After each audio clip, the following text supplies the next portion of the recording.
ഒരു പ്രാവശ്യം ഇടിമിന്നലിന്റെ ശബ്ദം കേട്ട് കാട്ടിലെ ആൾക്കാരുടെ കണ്ണു തുറന്നു. ശക്തമായ ഇടിമിന്നൽ കാരണം അവർക്ക് കൊടുങ്കാറ്റ് വരുമെന്ന് ഉറപ്പായി. വലിയ കൊടുങ്കാറ്റ് വരുന്നുണ്ടെന്നാ തോന്നുന്നത്. വണ്ണമുള്ള പപ്പായ പറഞ്ഞു, നീ വിഷമിക്കണ്ട, ഞാനിവിടെ ഉള്ളപ്പോ നിങ്ങൾക്കൊന്നും സംഭവിക്കില്ല. അങ്ങനെ പറഞ്ഞുകൊണ്ട് വണ്ണമുള്ള പപ്പായ അതിന്റെ വയറ് തുറന്നു. ദേ നോക്ക്, മണ്ണിൽ എവിടേക്കാണോ എന്റെ വിത്തുള്ളത് അവിടെ ഒരിക്കലും ഈർപ്പമുണ്ടാവില്ല. ചെല്ല്, ഇതെല്ലായിടത്തും പരത്തിയിട്ട് വാ. ഇത് കേട്ടതോടെ കൊക്ക് നേരെ ചെന്ന് അതിൽ നിന്നും കുറെ വിത്തുകൾ കയ്യിലെടുത്ത് അങ്ങ് പോയി. എന്നിട്ടോ ഓരോരോ വിത്തുകൾ ഇത്തിരി ഇത്തിരി ദൂരമിട്ട് അങ്ങിടാൻ തുടങ്ങി.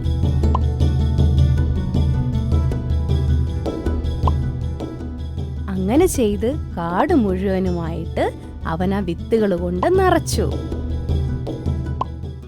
കുറച്ചു കഴിഞ്ഞപ്പോൾ ഭയങ്കരമായിട്ട് മഴ പെയ്യാൻ തുടങ്ങി. എല്ലാവർക്കും പേടിയായിപ്പോയി. അവര് നോക്കുമ്പോഴേക്കും ഈ മഴത്തുള്ളികൾ തറയിൽ വീഴുമ്പോഴേക്കും തന്നെ ഉണങ്ങാൻ തുടങ്ങി.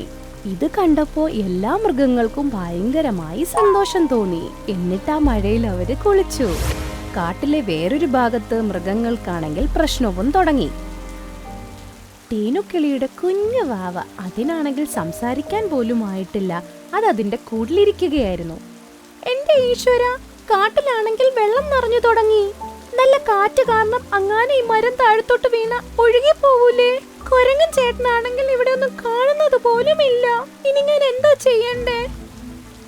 അവിടെയാണെങ്കിൽ നല്ല രീതിയിൽ വീശാൻ തുടങ്ങി. മരമൊക്കെ ഇളകാൻ തുടങ്ങി. അങ്ങനെ ആ കിളിക്കൂട് താഴത്തോട്ട് വീണു. അയ്യോ എന്റെ കുഞ്ഞേ! അവൾ അതിന്റെ പുറകെ പറക്കാൻ തുടങ്ങി. പക്ഷേ കാറ്റിയിൽ അവൾ പുറകോട്ട് പോവാൻ തുടങ്ങി. ആ കിളിക്കുഞ്ഞാണെങ്കിൽ കൂടിന്റെ ഒപ്പം തന്നെ അങ്ങ് ഒഴുക്കിൽ പെട്ടുപോയി.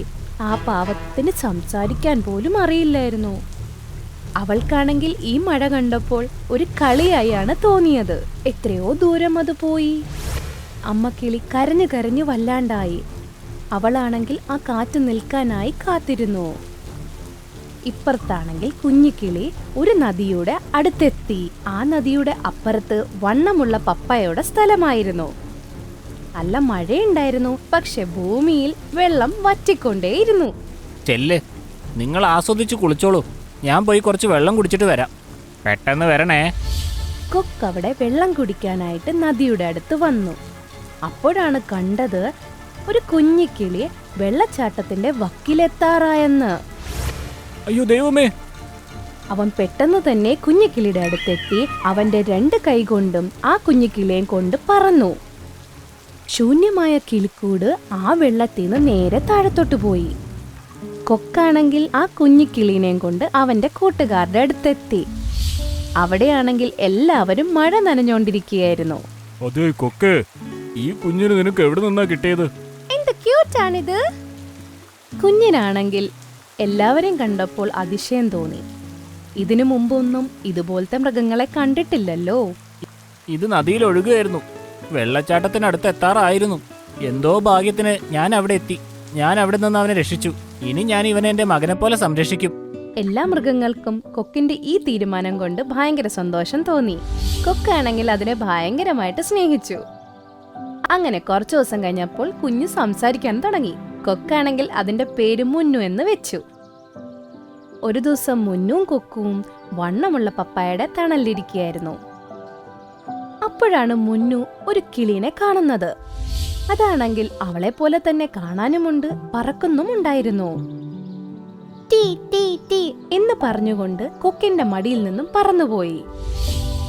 എന്നിട്ട് ആ കിളിയുടെ പുറകെ ഓടി. കൊക്കിനിത് കണ്ടു ഭയങ്കരമായി പേടി തോന്നി. മുന്നു, എങ്ങോട്ടാ പോകുന്നത്? ഇത് കേട്ടിട്ട് മുന്നു ഒരു പ്രാവശ്യം ആ കിളീനെ നോക്കി. ആ കിളിയാണെങ്കിൽ ഇവളെ തിരിഞ്ഞു പോലും നോക്കുന്നില്ല. എന്നിട്ട് അവള് കൊക്കിന്റെ നേരെ നോക്കി. കൊക്കാണെങ്കിൽ കരഞ്ഞോണ്ടേ ഇരിക്കുകയായിരുന്നു. ഇത് കണ്ടതോടെ മുന്നു പെട്ടെന്ന് തന്നെ തിരിച്ചെത്തി. കൊക്കിനെ അങ്ങ് കെട്ടി അങ്ങ് പിടിച്ചു. എന്നെ വിട്ട് അങ്ങോട്ട് നീ പോകരുത്. എനിക്കാകെയുള്ളത് നീ മാത്രമാണ്. മുന്നു അപ്പോഴും ആ കിളീനെ തന്നെ നോക്കിക്കൊണ്ടേയിരുന്നു. ആ കിളിയാണെങ്കിൽ ഒരുപാട് ദൂരത്തോട്ട് പോയി കഴിഞ്ഞിരുന്നു. അടുത്ത ദിവസം കാട്ടിൽ പരുന്തു വന്നു. ഇത് കൊള്ളാലോ, നിങ്ങളുടെ കാട് വളരെ നന്നായിട്ടുണ്ട്.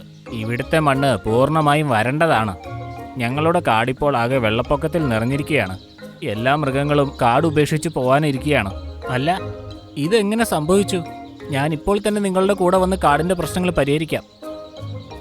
നീ വെറും ഒരു കൊക്ക് മാത്രമല്ലേ, നിനക്കെങ്ങനെ പ്രശ്നങ്ങൾ പരിഹരിക്കാൻ കഴിയും? എന്റെ വിത്തുകളില്ലേ? കൊക്ക് എൻ്റെ വിത്തുകൾ ഉപയോഗിച്ച് പ്രശ്നം പരിഹരിക്കാമെന്നായിരിക്കും പറഞ്ഞിട്ടുണ്ടാവുക. നീ പറഞ്ഞത് ശരിയാ മോട്ടു പപ്പായെ. കൊക്ക് വണ്ണമുള്ള പപ്പായയുടെ അകത്ത് നിന്നും കുറേ വിത്തുകളെടുത്ത് അങ്ങനെ പറന്നുപോയി. പരുന്തിന്റെ കൂടെ കാട്ടിലെത്തി. നോക്കുമ്പോ അവിടെ എല്ലാ സ്ഥലത്തും വെള്ളം മാത്രമായിരുന്നു. ഒരാൾ അവിടെ പെട്ടുകിടക്കുകയാണെങ്കിൽ ഒരാൾ ഇവിടെ പെട്ടുകിടക്കുകയായിരുന്നു. കൊക്കാണെങ്കിൽ ഓരോ വിത്തുകളും ഓരോ ദൂരത്ത് ഇടാൻ തുടങ്ങി. വണ്ണമുള്ള പപ്പായയുടെ വിത്തുകൾ എവിടെയൊക്കെയോ വീഴുന്നോ അവിടെയെല്ലാം വെള്ളം വറ്റാൻ തുടങ്ങി. അങ്ങനെ ഭൂമിയെല്ലാം നന്നാവാൻ തുടങ്ങി. പാതി കാടാണെങ്കിൽ വെള്ളം വറ്റുകയും ചെയ്തു. എല്ലാ മൃഗങ്ങളും സന്തോഷിക്കാൻ തുടങ്ങി. എന്നിട്ട് കൊക്കിനോട് എല്ലാ മൃഗങ്ങളും കൈകാട്ടി നന്ദി പറഞ്ഞു. ഒളിച്ചോടിപ്പോയ മൃഗങ്ങളും കാട്ടിലോട്ട് തിരിച്ചു വരികയും ചെയ്തു.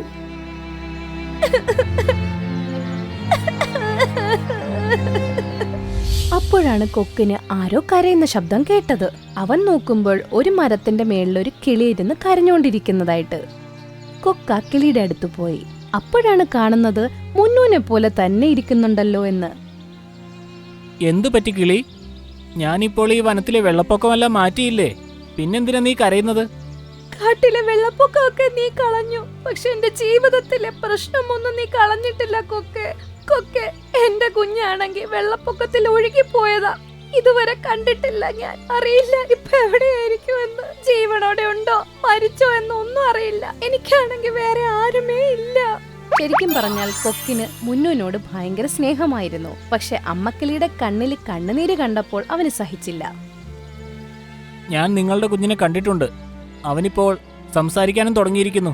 നീ സത്യമാണോ പറയുന്നത്? എന്നെ ഒന്ന് അവിടെ കൊണ്ടുപോവാമോ? എനിക്ക് കാണണം ഇപ്പൊ തന്നെ. ആ, എന്റെ കൂടെ വരൂ. കൊക്കാണെങ്കിൽ അവളെയും കൊണ്ട് കാട്ടിലോട്ടങ്ങ് പറന്നു. മുന്നു വണ്ണമുള്ള പപ്പായുടെ അടുത്തിരിക്കുകയായിരുന്നു. മുന്നു, നിന്നെ കാണാൻ ഒരാൾ വന്നിട്ടുണ്ട്. അപ്പോഴാണ് മുന്നു കാണുന്നത് അമ്മക്കിളി അവിടെ അവളെ നോക്കി കരഞ്ഞുകൊണ്ടേയിരിക്കുന്നു. എന്റെ കുഞ്ഞെ, എത്ര ദിവസമായി നിന്നെ കണ്ടിട്ട്. വാ, എന്റെ അടുത്തോട്ട് വാ. ഇത് കേട്ടതോടെ മുന്നു ഓടിപ്പോയി അമ്മയെ കെട്ടിപ്പിടിച്ചു. കാട്ടിലെ എല്ലാവർക്കും ഈ സംഭവം കണ്ടപ്പോൾ സന്തോഷം തോന്നി. വരൂ എന്റെ കുഞ്ഞെ, എന്റെ കൂടെ വാ. നമ്മുടെ കാട്ടിൽ പോയി നമുക്ക് പുതിയൊരു കിളിക്കൂടുണ്ടാക്കി സന്തോഷത്തോടെ ജീവിക്കാം. ഇത് കേട്ടതോടെ മുന്നു നേരെ കൊക്കിന്റെ കണ്ണിലെ കണ്ണുനീരാണ് കണ്ടത്. അപ്പോഴേക്കും മുന്നൂന് ഒരു കാര്യം ഓർമ്മ വന്നു. എന്നെ വിട്ട് അങ്ങോട്ട് നീ പോകരുത്. എനിക്കാകെയുള്ളത് നീ മാത്രമാണ്. അമ്മയാണ് എന്നെ ജനിപ്പിച്ചത്. അമ്മയ്ക്ക് എന്നെ ഭയങ്കര ഇഷ്ടമാണെന്ന് എനിക്കറിയാം. പക്ഷെ കൊക്കങ്ങളും എന്നെ ഭയങ്കരമായിട്ട് സ്നേഹിച്ചിട്ടുണ്ട്. എനിക്ക് ഇവരില്ലാണ്ട് ജീവിക്കാൻ പറ്റൂല. അമ്മയ്ക്ക് എന്റെ സന്തോഷത്തിന് വേണ്ടി എല്ലാവരും കൂടെ ഇവിടെ ജീവിച്ചൂടെ? അതിനെന്താ? അതിനൊരു കുഴപ്പമില്ല. ഞാൻ ഇവിടെ തന്നെ ജീവിച്ചോളാം. നിന്നെ ഒരിക്കലും ഞാൻ പിരിക്കില്ല. ഇത് കേട്ടപ്പോൾ കൊക്കിന് ഭയങ്കര സന്തോഷമായി. മുന്നു നേരെ പോയി കൊക്കിനെ അങ്ങ് കെട്ടിപ്പിടിച്ചു. അപ്പോഴേക്കും എല്ലാ മൃഗങ്ങളും കൈയടിക്കാൻ തുടങ്ങി. ഇത് വളരെ നന്നായിട്ടുണ്ടല്ലോ. ഇനി മുന്നുവിന്റെ അമ്മയും നമ്മളുടെ കൂടെ ഉണ്ടാകും.